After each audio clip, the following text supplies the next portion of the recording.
D'abord, on avait eu un moment où personne n'était capable de dire ce qui se passait.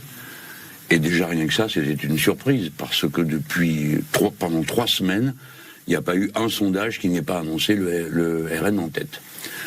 Donc nous avons vécu 3 semaines, on va dire les choses comme elles sont, dans une forme d'angoisse.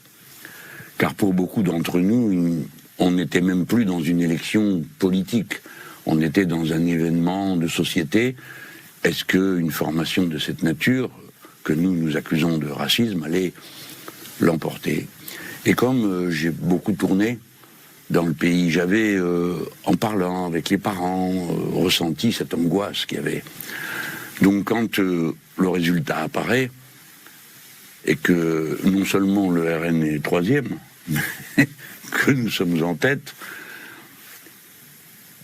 j'ai ressenti, je pense comme beaucoup de parents, un immense soulagement.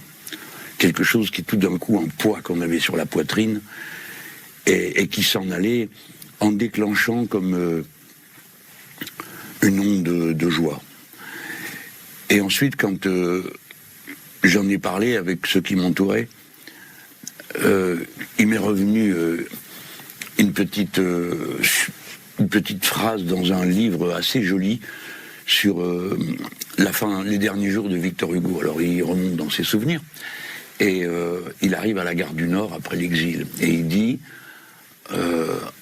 en 20 minutes de contact avec les Parisiens qui étaient venus en nombre l'accueillir, on ne sait pourquoi, si à cause de ce qu'il était, il dit, ça a effacé